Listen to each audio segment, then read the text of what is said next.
Cuando el dolor es demasiado grande. Primero, enfermedad mental.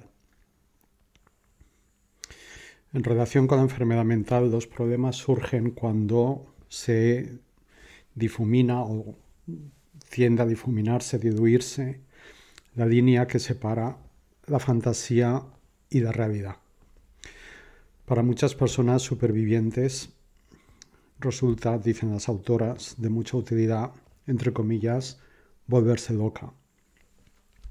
Y aportan el siguiente testimonio. Toda mi vida he estado trastornada mentalmente. Los hospitales mentales eran para mí un alivio porque me alejaban de mi familia.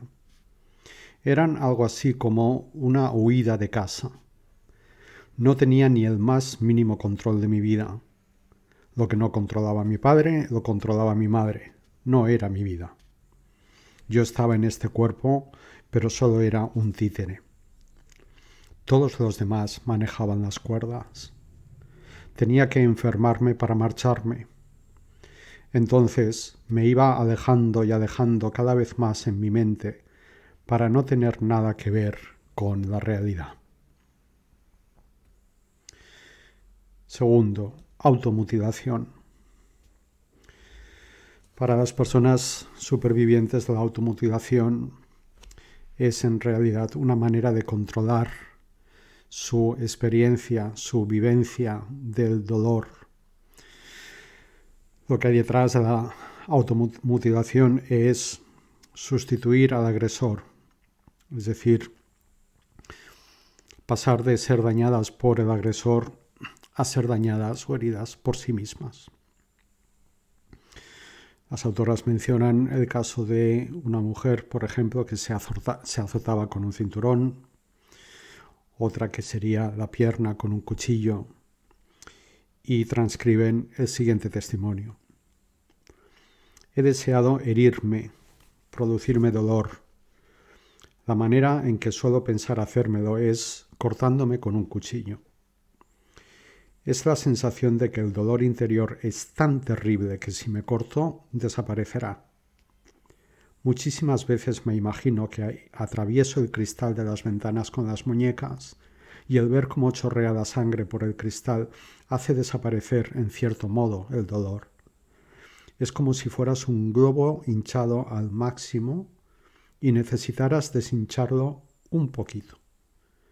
Parece como si una vez que lo haces, es más fácil volver a repetirlo una y otra vez. Es como otra adicción. Muchas veces siento el impulso cuando me viene un nuevo recuerdo. Comienzo a sentirme descontrolada. Si me hiriera, otras personas sabrían de mi dolor. De otra manera, no lo advierten, sobre todo porque yo lo tapo emocionalmente. Lo otro es que el dolor físico distrae del dolor emocional. Así podría concentrarme en ello y no en el dolor emocional, que me hace sentir tan atrapada, impotente y desesperada. Tercero, intentos de suicidio. A veces en la mente de la persona superviviente se dibuja el escenario, la imagen, la idea falsa de que la única opción que queda, la única salida que queda es el suicidio para librarse de una vida sobre la que la persona siente que ya no tiene control. Y el testimonio que aportan dice así: muchísimas veces en mi vida he pensado en el suicidio, y en serio, pero hay algo en mí que no desea morir. Me he hecho un corte en una vena con una hoja de afeitar y ha brotado la sangre, pero no me he muerto. Me tomé 28 pastillas de meprovamato, que es un tranquilizante muy potente. La mitad de eso me habría matado, pero no ocurrió. Tengo una firme voluntad de vivir. Añaden las autoras que los intentos de suicidio no siempre son físicos, ni visibles, ni evidentes, ni anunciados tampoco. Mencionan el caso de una mujer que, dicen, se pasó toda su infancia recitando la oración si muriese antes de despertar con los dedos cruzados. Y añaden al final de este apartado una nota en la que dicen: si tienes sentimientos suicidas, lee el apartado No te mates del libro en el capítulo 20. Y como está mucho más adelante este apartado, y siguiendo el orden de estos vídeos, audios, que es el orden del libro, voy a leer ese apartado del capítulo 20, de las páginas 284-285. Voy a leerlo completo tal como está. No te mates. Empieza con un testimonio.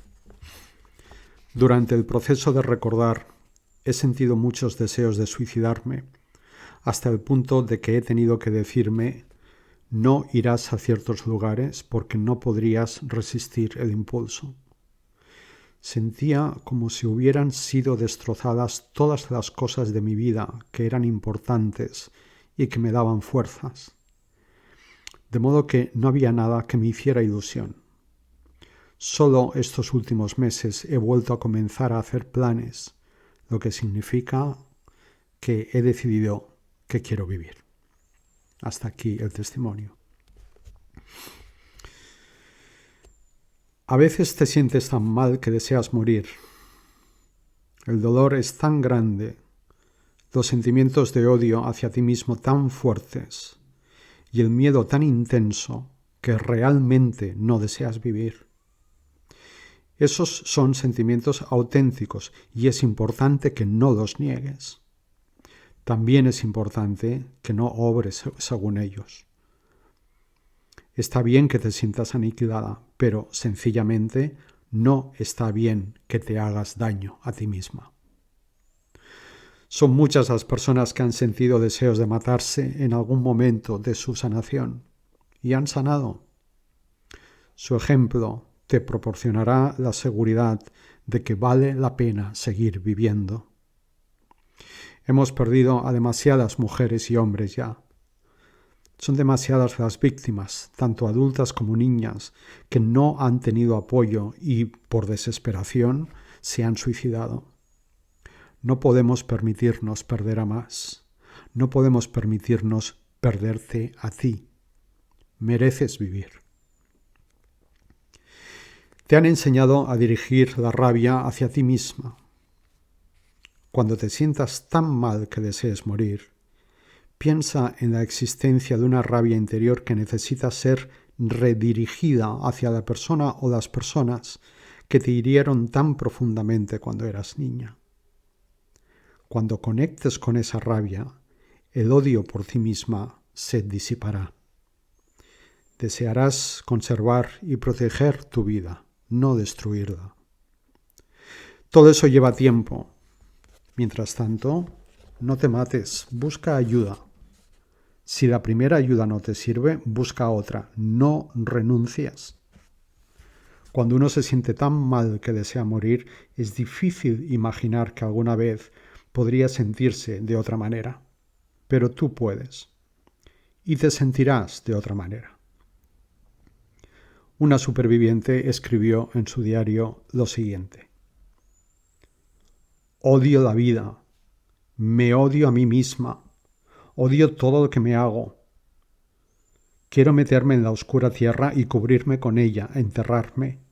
Odio tener que recordar. Tener que revivir una y otra vez el abuso para poder olvidarlo y encontrar la vida. ¿Para qué voy a querer vivir otra vez? ¿Cómo sé que no va a significar más sufrimiento? ¿Cómo pueden esperar de mí que continúe trabajando por algo tan desconocido e intangible? Y sin embargo, lo hago. Hay algo en mi interior que debe poseer una fuerza increíble, porque he sobrevivido a 3 intentos serios de suicidio y a muchísimos momentos de desilusión y desesperación. Y sigue allí, haciéndome continuar, haciéndome trabajar, instándome a recordar y a luchar contra la culpa, instándome a enfurecerme, a llorar, a sentir, a contarlo y contarlo, empujándome hacia aquello desconocido que llaman vida. Y hasta aquí llega el testimonio. Y añaden las autoras: si comienzas a tener pensamientos suicidas o te sientes impulsada a hacerte daño, busca ayuda inmediatamente.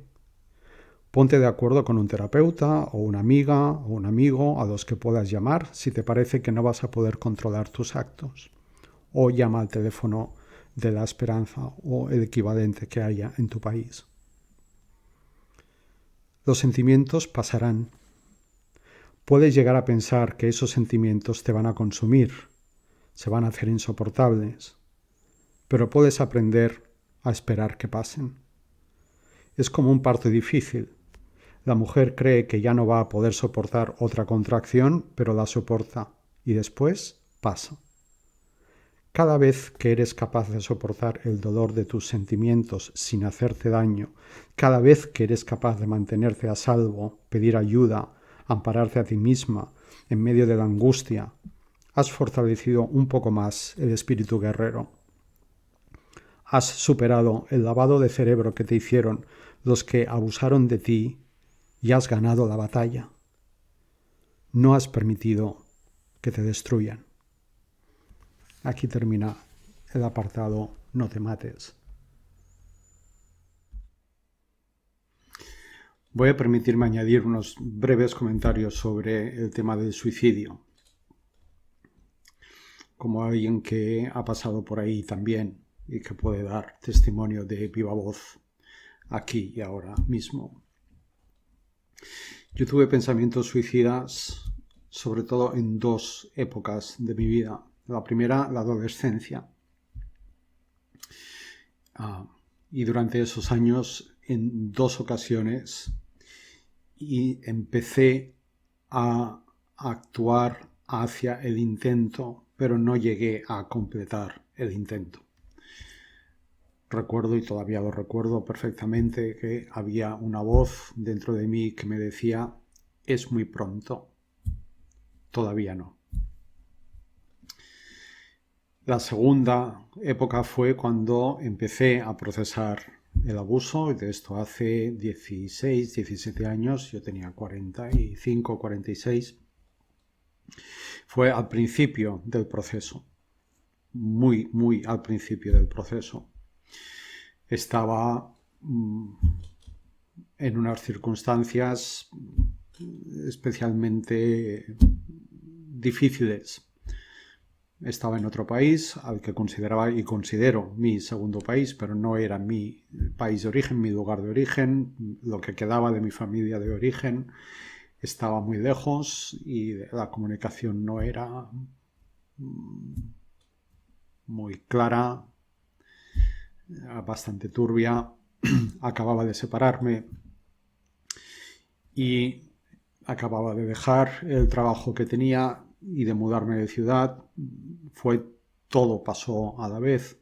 Entonces estaba en una situación en la que básicamente estaba yo solo conmigo, con mi proceso interior, con mis procesos interiores. Y durante unos meses tuve la voz del suicidio, la llamada del suicidio muy presente, muy despierta, muy activa en mi mente. Vivía en un apartamento en una zona de estudiantes en Filadelfia, y muchas veces por las mañanas cuando me levantaba, muchas veces también por la noche, sentía el impulso, se despertaba la voz que me decía: son 5 plantas, abre la ventana, salta, y se acabó.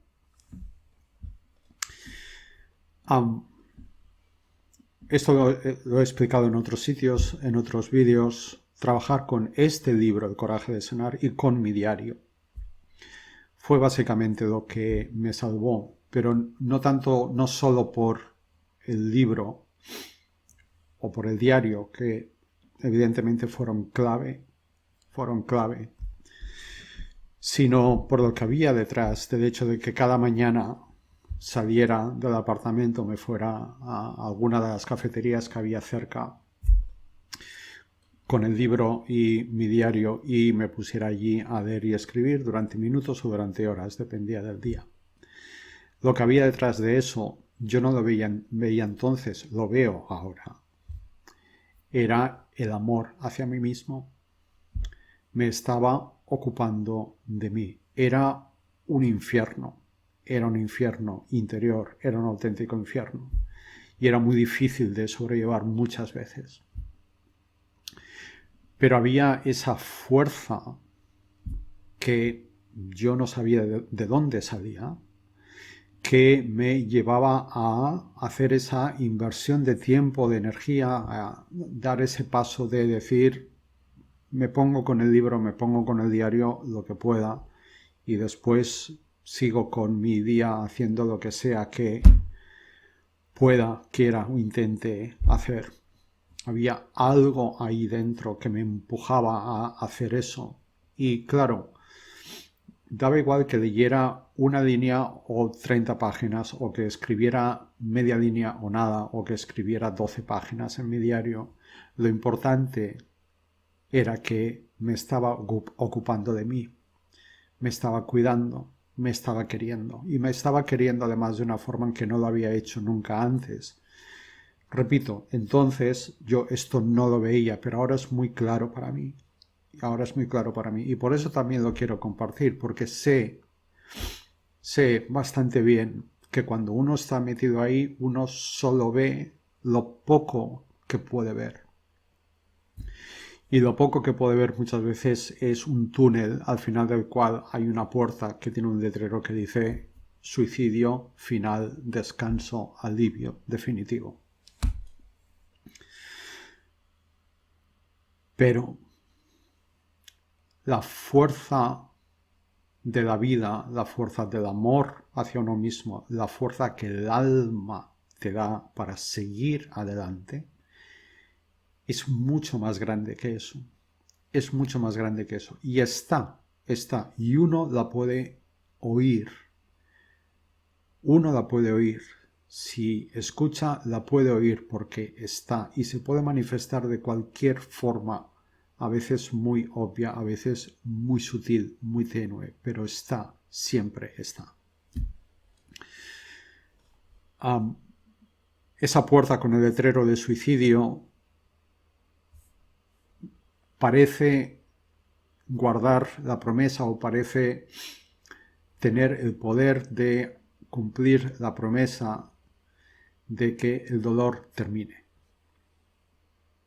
Porque la creencia de que el dolor no se va a terminar nunca es el mayor impulso que uno siente que le empuja hacia esa puerta. Pero el dolor termina siempre. Siempre. El dolor se acaba. El dolor se acaba. Uno está atravesando un túnel, un puente, esa imagen que a mí me gusta usar.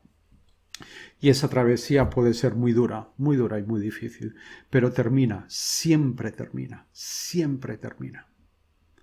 No es inacabable, no es infinita, no es indefinida. Tiene un final. Tiene un final. Y lo que nos lleva hacia ese final, lo que te lleva hacia ese final, está dentro de ti. Es una fuerza, es un amor que está dentro de ti. Y lo puedes sentir, lo puedes localizar, lo puedes detectar. Y ya está. Este es el testimonio sobre este tema. Gracias.